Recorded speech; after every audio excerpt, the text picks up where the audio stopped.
Welcome to Say More, the podcast where we expand the conversation around what it means to be human. I'm here with my co-host, Emily Lawyer, licensed professional counselor, and I'm Andy Spray, and I've already failed at my New Year's resolutions. We're answering your real questions, and while we're at it, we're creating a community where we can grow together and learn how to connect more to self in order to connect more to others and more to God. Hi. We're here. We're here. It doesn't matter. Here Resolutions, mesolutions. I took my kids to Target this weekend, and speaking of being a New Year's resolution failure, they were just like putting all kinds of treats and snacks in the cart, and I was like, cool, great. Our snack game at home has been kind of weak, and I was like, I guess in a good, happy, like, sure, Pop-Tart bites, that sounds great. And the next day, my daughter told me that she's like, you know, when we went to Target, I think you were going through opioid withdrawal. Oh, as in like no, Opioid. as in opioid? But nopioid, because I wasn't saying no. Did she come up with that? Yes, isn't that amazing? Well done. I know. Proud moment for you as a mama. I can't stop thinking about nopioid withdrawal. I love it. TM that. I know. We'll add that on our next piece of imaginary merch. That's right. Will be nopioid withdrawal. So when you're in a good mood and you're buying stuff for your kids at Target, just think about that. Well, can I tell everyone what you surprised me with as a gift this year? Sure. Speaking of merch, some of you, if you've been listening along with us, earlier in the season, we talked about our very first written review that we ever received. And it was a somewhat mixed review, 5 stars. 5 stars. But the wording was a little bit, it's okay. And Andy actually went back. We found out later it was written by her daughter, yes, who, as you've all heard, is very clever. And so now I have a tote bag that has 5 stars and says, I mean, it's good, I guess. It's good, I guess. I was over the moon. I've used it so many times already and get so many comments on it. So, well, I'm so glad you have that, because it's a big day for us in this corner of the internet. It really is. We are recording our last episode of season 2. I can't believe that. I can't either. We started this journey about a year ago, and here we are wrapping up our second season. And you're here along with us, and that is just beyond cool. Beyond, we are so grateful, so excited. Just amazing. There's still a lot we don't know. For sure. For example, I was going to encourage you, if you don't, make sure you're following the podcast so you can be ready when new episodes come out, whenever season 3 launches. You have to press a button to make sure you follow. And neither of us correctly... Turns out we're doing that. We are messing with our phones. And because you were like, well, I want to make sure, does it say follow or is it a plus sign? And I'm like, I don't know. And neither of us have it set up the right way, so it doesn't download new episodes. And it's not like in the right. We don't know what we're doing. No, we don't. But you maybe do. I trust that. And you could be following. I trust that when new episodes come out, it's like, oh, look, all my new episodes are here waiting for me. Yes, and that'll be helpful for upcoming season 3. Yeah, because there's going to be more to come. For sure. So we're finishing up today, though, talking about a pretty big concept. We're talking about change. We thought we'd end easy. We thought we would end on a light note. When I was thinking about this episode, I started thinking about a recent experience that you have had with change. And I know that it involved some painful experiences for you. I know that it is something that, honestly, you're still trying to make sense of. That's right. You're still trying to process a lot of it. And so I knew it would be an act of vulnerability for you to share, but I asked to kick us off, to set us up for this episode today, I asked if you would be willing to share some of your story with that really hard experience. To get a little vulnerable. Yeah. About my sourdough journey. That's what it was. My journey, my saga, my odyssey through sourdough. First of all, I would like to say that according to the internet, there's only 4 hobbies I'm allowed to have. Oh, yes. Right? I wanted a hobby that would get me off my phone. That's how this journey started. I thought we could all use less time scrolling our phones. We could all be doing something that gets us our hands involved. But according to the internet, I can either be reading constantly, which I mean, I like books, but it's not my full-time passion. Gardening. No, not for me. That's a no for you. Pickleball. Oh boy, no. Which someone could invite me. I'd want to play, but I don't think I got sorted into the pickleball house. So that leaves sourdough. The algorithm brought me all kinds of sourdough videos, and I was convinced that this was the perfect thing for me to do to get off my phone. Ironically enough, I think I was on my phone more on all the videos, right? So I was like, I can do it. I have seen so many videos. I'm convinced that I can make bread. Now, if you don't know, when you make sourdough, you don't use like a yeast packet. Yes. Yeah, because some people out there listening are already locked in with you. Some of us, like me, I know a tiny bit, but very little. You don't, it's not like making, I don't know. You don't use a yeast packet. You have to make yeast yourself. You're growing wild yeast. You get sludge in a jar. It already sounds complicated. It's frankly, it's the worst. You get sludge in a jar. That's your sourdough starter. Okay. It's alive. You have to feed it and it grows. And it makes yeast. And then you use that sludge to make bread. In theory, bake in your oven. Okay. But this is all in theory. So it's already something that you're watching change in real time. Yes. You have to, just the whole thing. It's just really, So you're watching a change in real time. You're having to, because there's only 3 ingredients. There's only water, flour, and salt. Those are the only ingredients. Did you know that? I don't think I did. Okay. And that makes bread.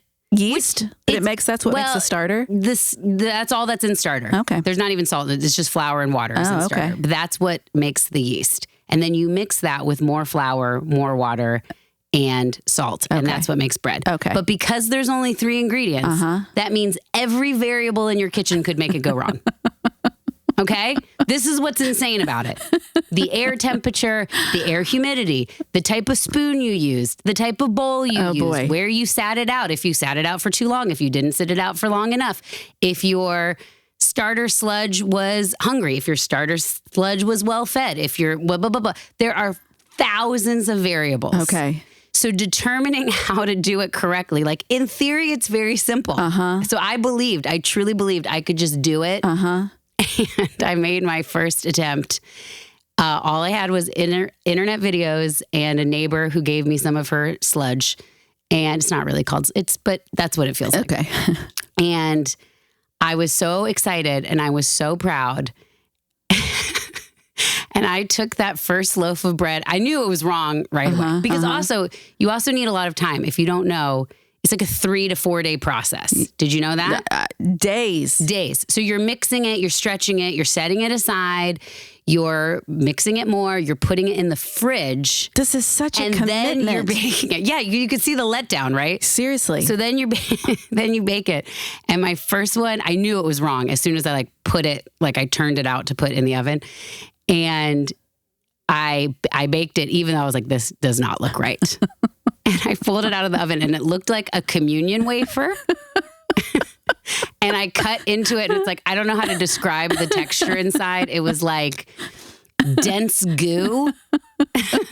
Definitely not what you were hoping for. I'd been telling my family for days fresh bread was coming. Days. Right? So then I cut it open. My son, who will eat anything, he sniffed it, told me it looked like raw chicken. Gross. And then left. Okay, so that was my first attempt. And I was really ready to give up because I was like, fine, forget this. This is stupid. But I went away for the weekend with some girlfriends, and I have a friend who's like Sally Sourdough, and she brought us all new little jars of starter, and she's like, I'm going to teach you how to do it. And we spent the whole weekend with her. Well, she's some kind of sourdough wizard, right? Because she can just look at it and tell. She's a sourdough whisperer. Yes, she can just be like, no, it needs more time now. Yes, do it now. And so I baked bread with her, and it was the most amazing thing I've ever made. I shared some of that with you. You're like, wow, this is so good. And so then I was like, well, I got it now. I can totally do it. But what she didn't impart to me was her 6 sourdough cents. So I get home and I start baking. And with each loaf after I'm with her, they get slightly worse. Now they're edible. They're not like that first loaf, but they're getting slightly worse, which is curious, right? And I tell myself, you're not allowed to buy any gadgets. Okay. Because in theory, you should just be able to use stuff you have at home. But there's like, the internet will tell you, there's things that you need. Okay. And I kept buying things that I told myself I would not buy. But the person whose video I was watching did it. And each one got worse and worse. And I made a double batch. And it really hit the fan. You were there that day. And I pulled it out of the oven. And I was so distraught. I saw the devastation in your face. I threw those away. They were not edible. So I had gone from making really good bread to being back to making inedible bread. And it took up all of your mental space. It's all you could think about. You kind of went into a little place of obsession with troubleshooting. Well, that particular night, I remember I stayed up until like 2 or 3 a.m. watching. I was like a detective with like the red strings on a bulletin board because I was like determined to figure out what was the problem. Because like I said, there are so many variables. Yeah. And someone's like, oh, well, your starter wasn't active enough, or you blah, blah, blah. And I was like, I think this is going to be interesting to know. I think I'm letting it ferment too long. I think it's overproofing. And this guy was like, you have to take the temperature of the dough. I'm like, this is it. I'm going to take the dough's temperature now. I figured it out. So I spent all this time. He had a special kind of jar he used. And I said I could not buy anymore. So I made it myself, where I like measured water in a jar and like marked things off with tape, because that's how he did it. And I was like, I'm going to do it. I'm going to be great. Okay. This year's going to be amazing. And I think I only did it one more time where I measured the temperature, and it did make it better. And then I just sort of lost interest in the entire enterprise. Well, because it was requiring so much investment. Well, so much work, because there were so many different variables that kept interfering with it. Could be so many things. Yes. And I kept trying and trying, and everyone's like, failure is part of the process. Yeah, okay, fine. But like, I am sick. They do say that? Oh, yeah, they do say that. Failure is part of the process? Oh, that's going to tie in nicely today. Oh, no, they love to say that. They're like, oh, it's just part of your journey of learning. It's just, and you think like your reward is going to be this delicious bread, but after a while, you're like, we can't eat this like mediocre bread anymore. And I forgot to tell you that when you get the little jars of starter that are alive, you have to keep feeding them even if you don't want to bake anymore. So my first, and you're supposed to, well, in my theory, you'd have to name them because they're live. So my first starter was Dolene, and she's with the Lord because I murdered her. Okay. And now my second guy, his name is John Doe, and he is a corpse now, just rotting in the back of my fridge. I haven't fed him in months. I'm afraid to look. He might have mold. I don't know. Yeah, I mean, you're naming that failure is too much to swallow, no matter how much butter you put on it. Thank you. It's no matter how much butter you slather on that, it's too much. I just felt like I refused to end. Like, I'm not saying I'm done forever, because now that we're talking about it, I'm like, I could do it. Oh yeah, I could be great. It's bubbling back up for you. Bubbling like the fermented wild yeast of John Doe. I just feel like I didn't want to quit not being able to do it. That's when I got obsessed. Okay. I got obsessed with the like, if you're going to go out, you're going to go out knowing you could do it and you choose not to do it.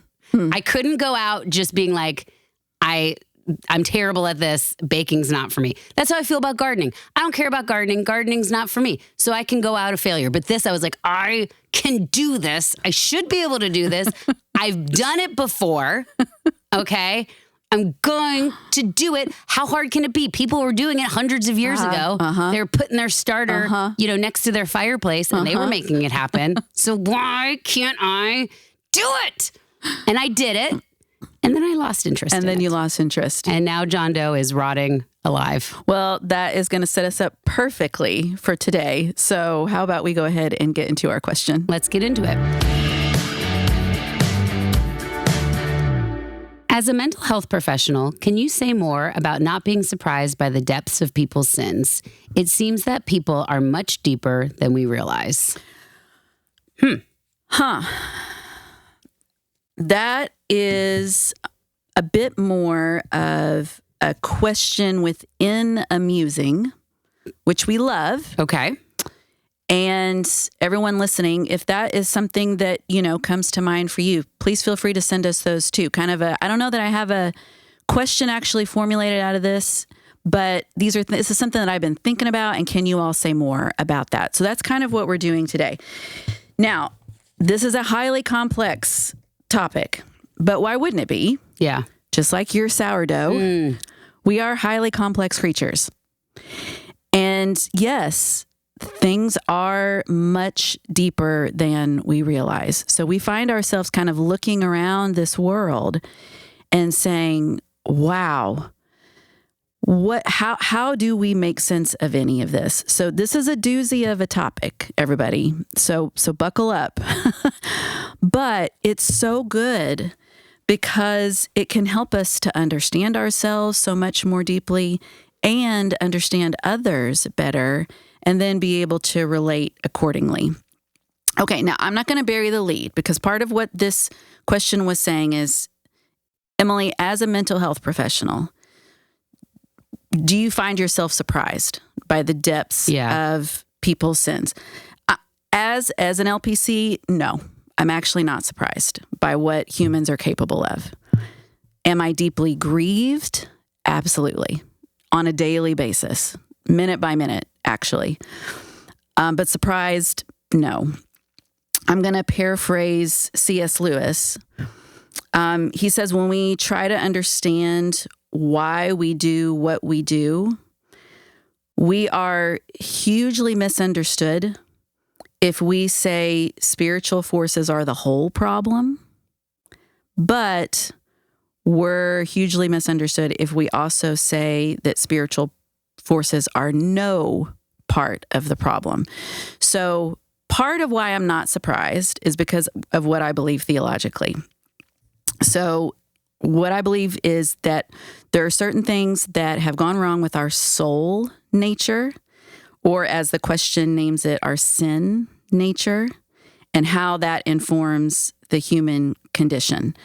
Now, if somebody is listening right now and wants to have us on their theology podcast to have a very heady conversation about hamartiology, that's the study of sin, we are more than happy to do that, but that's not really what we focus on in this podcast. So what we do explore a lot is that we're not just spiritual creatures, kind of like C.S. Lewis is reminding us of. We are body, mind, and soul. Yeah. So if we also name this question as, am I ever surprised by people's capacity to stay in stuck neural patterns? Or am I ever surprised by people's capacity to stay stuck in belief schemas or to cope in maladaptive ways? Again, my answer is no. Yeah. But that's going to speak more to what I understand about how our physiology develops and how that can change for either good or for bad. And that is where we're going to spend most of our time today in this episode. So you feel like, based on, everything you just said and kind of the musing of this questions, we're going to sort of frame it in the context of change in particular. Why would you land there? Why would we even talk about change in particular?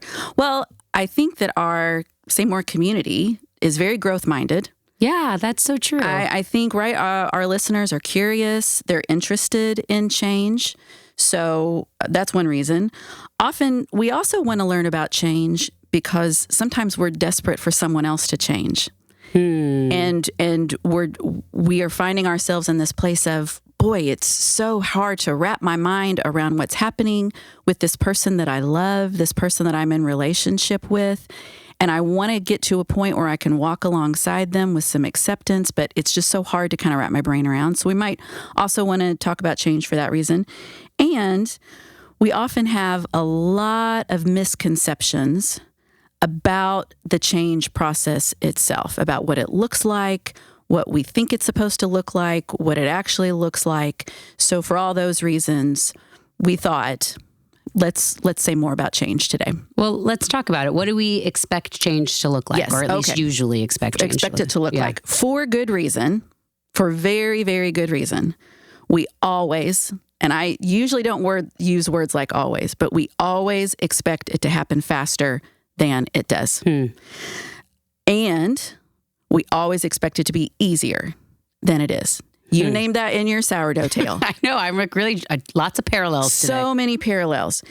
That is informed by living in an increasingly fast world. Everything is becoming more and more instantaneous. Yeah. Okay. So that's for good reason. That's one of the reasons why we expect change to happen a lot faster than it does. It's also informed by the fact that our brains hate waiting. Even at a chemical reaction level, our brains hate waiting. So we want the change to happen faster or to be easier. And even in the spiritual realm, there are some types of change that are instantaneous.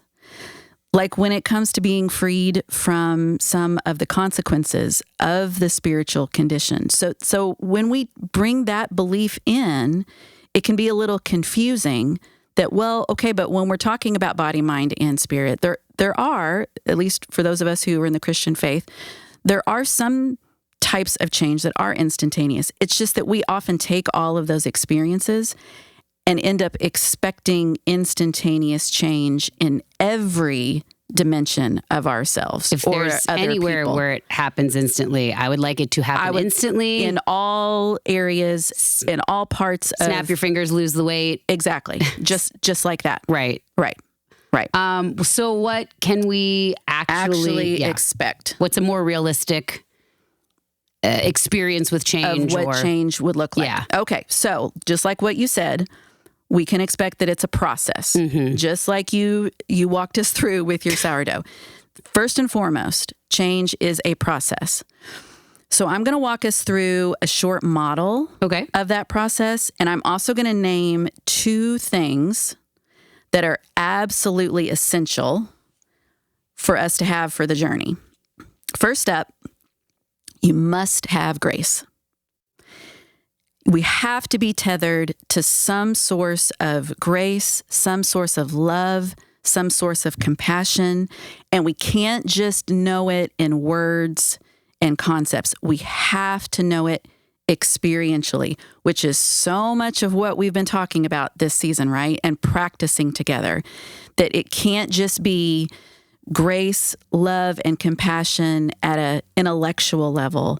I have to be able to take it in experientially. Now, that source can be another person. It can be a therapist. It can be a reservoir of grace and love that I've filled up within myself that I can access, that I've received first from someone else, and now I've got a reservoir to draw from within myself. As a Jesus follower, I'm always going to name that I believe the only inexhaustible source of grace, love, and compassion is found in relationship with Him. Only Jesus can offer no condemnation because of the work that Jesus did on the cross, right? The sacrifice that Jesus gave on the cross. That's the only source where there is no condemnation, as we're reminded in Romans. So the potential for change, or the potential to be tethered to that source of grace to inform our change, is its greatest in a relationship with Him. And just to be clear, you're talking about grace for yourself. Grace for ourselves. In the process of changing. In the process of change. And it is essential to be tethered to that, to have a consistent, frequent source that I can go to over and over and over again as I'm stepping into the process of change.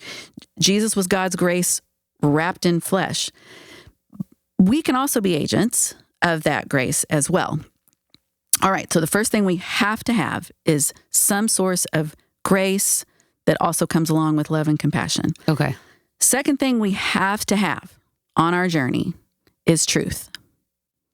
Grace and truth. Now, with the truth piece, there's a caveat. The truth is going to result in pain. Here is our mic drop moment for the episode. Okay, I'm This ready. is a big concept around truth and pain. None of us change until the pain of staying where we are becomes greater than the pain of doing something different. None of us. That balance of the pain of staying in where I am, the pain of staying in the belief that I'm in, the behavior that I'm in, the emotion that I'm in, until the pain of staying there becomes greater than the pain that's going to come along with doing something different, none of us will step into change. We are bent towards staying in what we're used to. We're bent towards homeostasis. Right, because there is pain in changing. The process of changing tremendous has pain. Always. Yes. Is this a good time to tell you about the time I took my sourdough out of the 550-degree oven and grabbed the lid of the Dutch oven without an oven mitt on? Yes, that is I just instinctually reached for it to pull it off without the oven on a 550-degree cast iron Dutch oven, and had the circle of the lid cap burned into the pain. my fingers. I forgot to mention that part of my really enjoyable sourdough physical, journey. Yes. Searing pain. Yeah. That left a mark. Literally searing and literally left a mark. And I thought, for sure, I have to go to the hospital now. Oh, my goodness. Yes, that was. I screamed like a blood-curdling scream. Listen. Everybody at the house came over. Oh. And I go, I hope you're hungry. For nothing, because this bread is disgusting. And my hand is burnt. My hand is burnt. A blood-curdling scream happens often in the process of change, no matter what kind of change that we're going through. So change is going to be painful. There is going to be... But when the pain that you're in to stay the same is greater than that pain of changing. That's when it can move us into something different. The only way it's the only way, right? Because remember, we've also talked about this season. Our brains are pattern recognition machines, right? That grow increasingly efficient at walking those patterns over and over again. So we are bent towards staying in what we're used to. We don't really want to change? Is that what you're kind of saying? Well, I'm always careful to assign motive. Okay. So I think I feel more comfortable saying everything in us, both at a biological, mental, psychological, spiritual, everything in us likes to move towards comfort. Okay. Likes to stay in what's predictable, likes to stay in what's the same. We are geared towards that. We're oriented towards that. Now, there's myriad reasons why we can evade, or why we want to evade all that pain, and there's myriad ways we can evade or skip out on that kind of pain. If you want any more information about all the different ways that we can skip out, literally see every episode we've done up until now, right? I mean, we're really... Go back to the archives. Right, go back to the archives. But the shift in that pain and balance is what moves us. It's when we decide, okay, something's got to give. And it has to be both. Often we believe, well, I just need to feel enough pain. I just need to hit rock bottom. That's part of it. But I also have to feel that I can somehow endure the pain that's going to come along with changing, right? And we work with both of those in this podcast, and I work with both in the counseling realm. I might have to work to expand my window of tolerance to feel sadness that's going to come along with the change. Or I might have to work with my body to allow for my body to feel more comfortable, to let some of that emotion move through. So it's both. It's both the pain that I'm feeling and staying where I am, and the pain that's going to come along with changing. And then we have to have grace, and we have to have painful truth. Okay, with that in mind, let's walk through a model of what change actually looks like. Okay. This is called the conscious competency model. I use this a lot. There's 4 stages. I'm going to name them first, and then we're going to break it down. Okay, first stage in change, unconscious incompetency. I'm unaware of what I'm unable to do. Okay. Okay. Next stage, conscious incompetency. Next stage, conscious competency.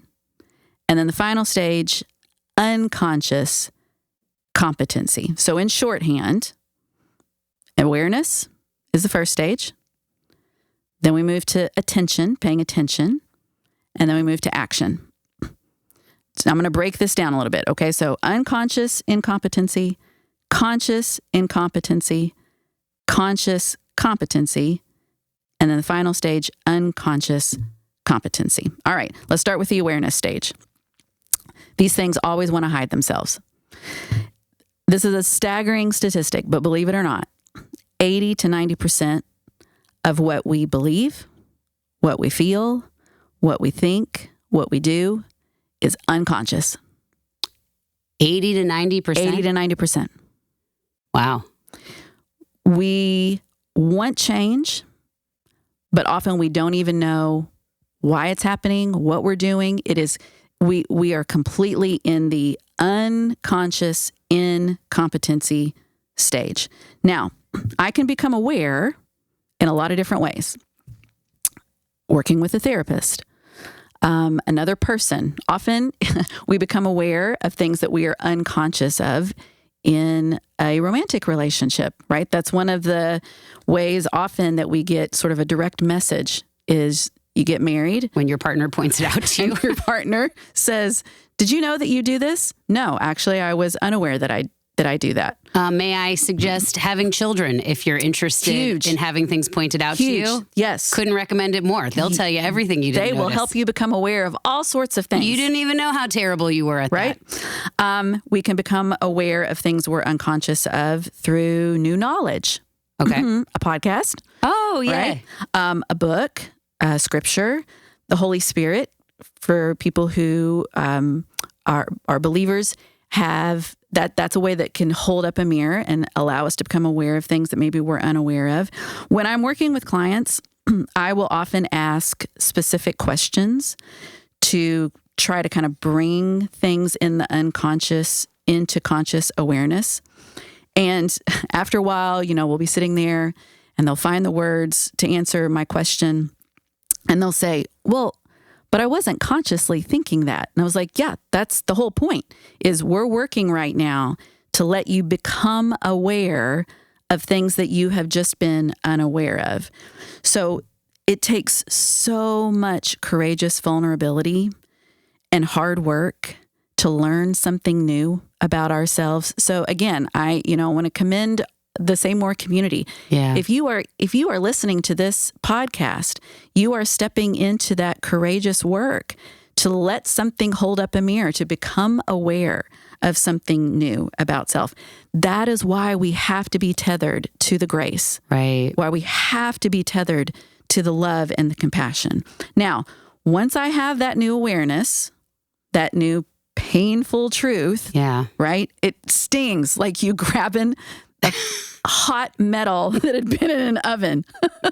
That's actually a really good analogy. Sometimes when I learn something new about myself, it feels like I have just grabbed a cast iron rod that's been in a fire. And that was also unconscious because I didn't mean to do it, obviously. Beautiful. Yeah.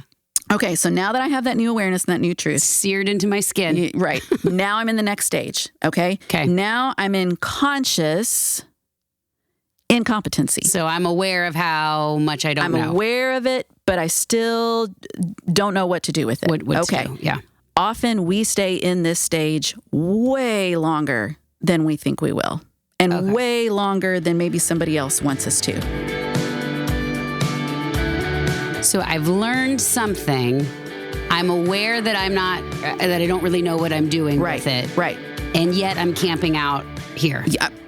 Very much we want to notice, I'm not doing anything different yet. I'm not believing anything different yet. I'm not thinking anything different yet. I'm just getting adjusted to this new stage of awareness. And that takes a long time. Often we have to do a lot of grief work in this stage.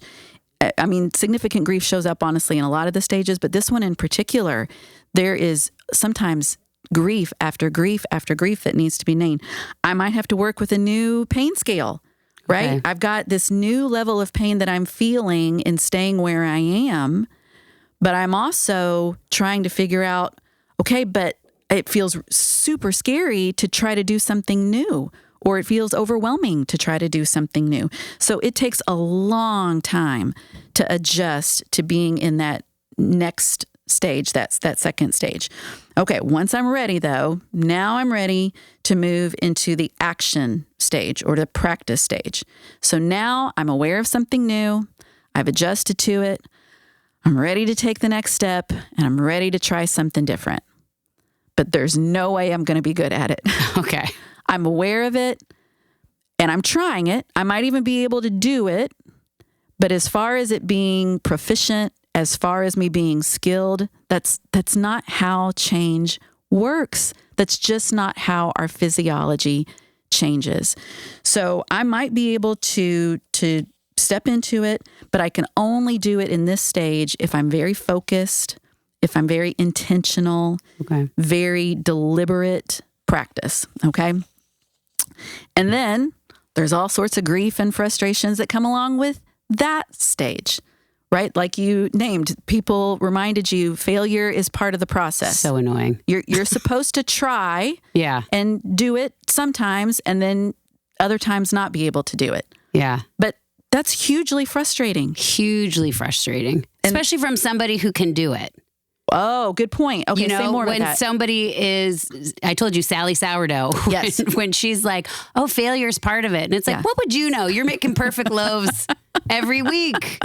Because you put so much time and resources. And I told you, I bought things off the internet to try and make it better. And I spent days and days and days. And then the failure feels so more profound because the cost was a lot higher. The cost, right. Yeah. You've said, okay, I've gotten to this point. Mm-hmm. I've put in all the work to get to this point, and I still am failing. To fail at my first attempt was very easy to swallow. That was a very acceptable failure because I was like, well, what do I know? It's the first time I've ever done it. Mm-hmm. To fail on my 10th or 15th attempt after I had kind of clunked my way through it once or twice, felt way worse. And you even mentioned you started to kind of shame yourself. You said you were saying, I should be able to do this. Should be able to do At this point, and that is shame shows up a lot in this competency model of change, because we do, as we're working through these stages, we start to compare ourselves or compete with other people and say, what is wrong with me? I should be able to do this.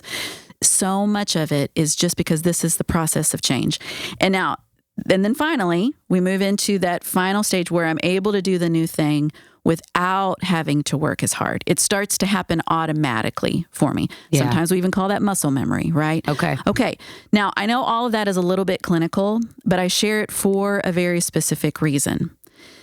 This is very different than the shame model that we just named. This model is very different than try hard, fail, judge myself, and then try harder to cover up my shame. That is often the way that we try to change. We use the shame model. This is, okay, this makes sense.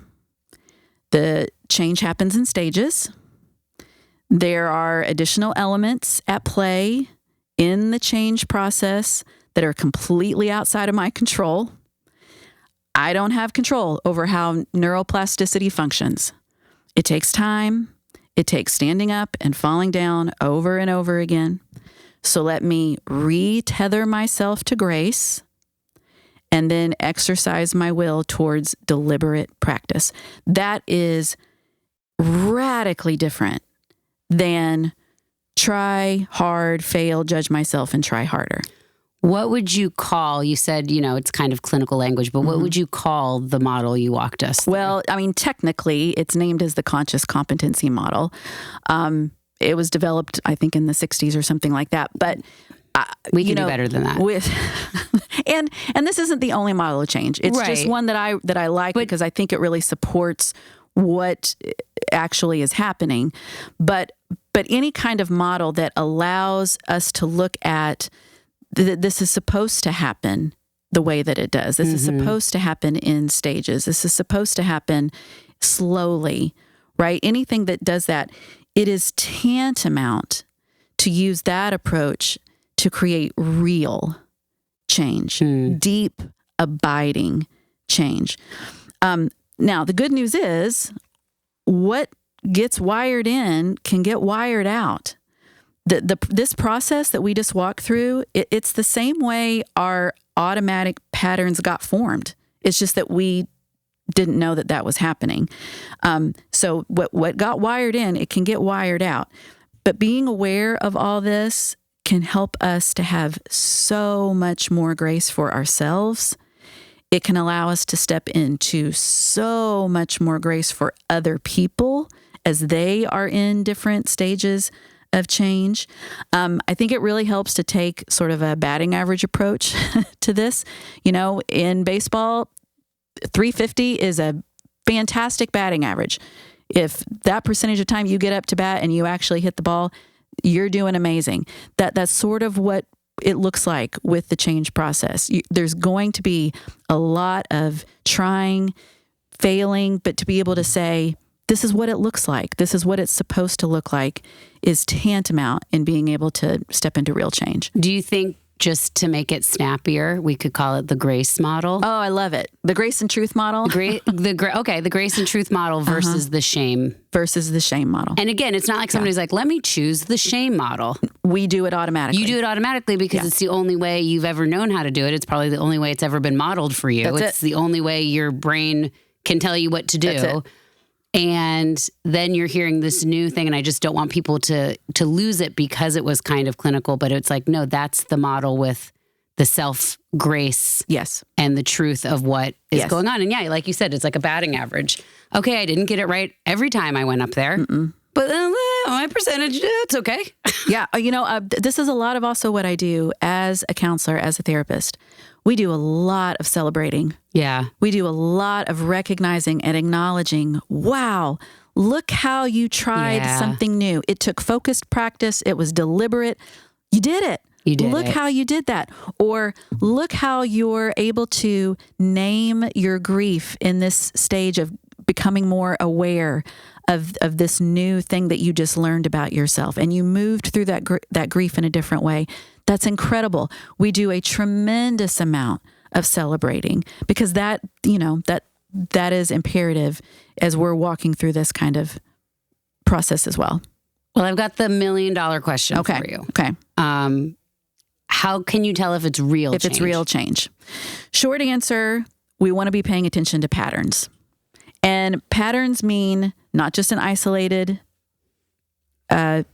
incident or not just an isolated one-off time that I've seen something different. Yeah. I'm seeing it over and over and over again. Not every time, but I'm starting to see, oh, yep, I did that last week. And then a few days later, I was able to do it again. Or I did that. I've been doing this semi-consistently at a 350 batting average over the past month, right? So we're looking for patterns. Even with all I've learned and observed in my profession, I do always want to leave space to be surprised. Can somebody move through all these stages lightning fast or maybe even supernaturally fast? Of course. And I always want to hold space to be surprised by that. However, most of the time, slow change is real change.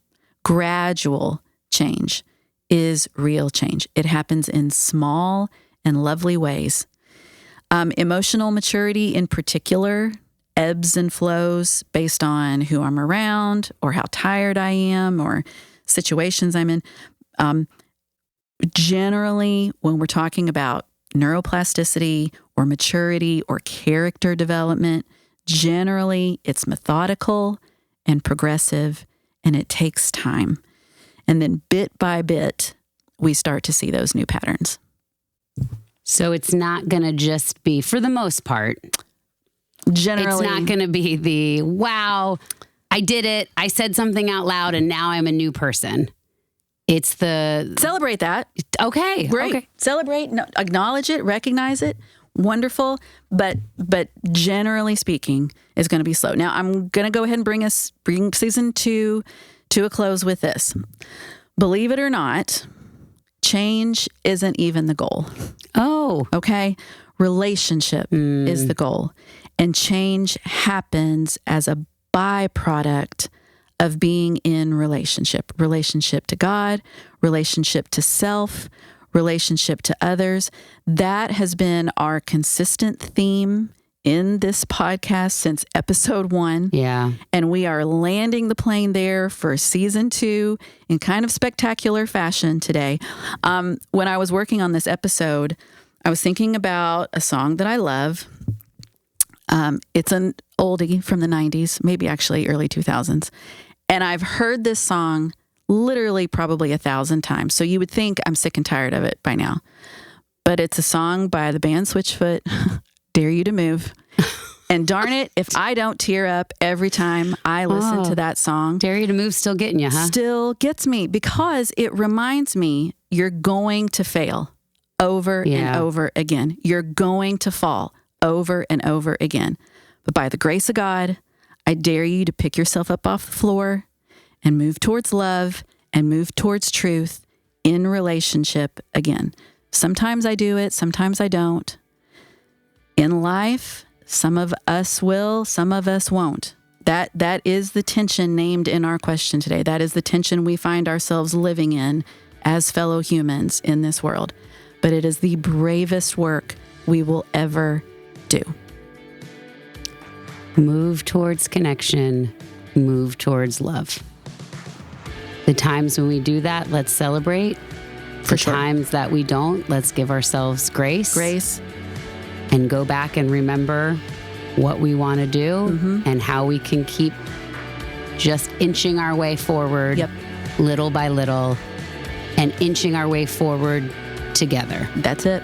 Together with you guys out there listening, together with our friends, with our therapists, with our partners, as we just inch and inch and inch towards more love and more connection. And truth in relationship. And truth in relationship. That's it. That's what we're doing here.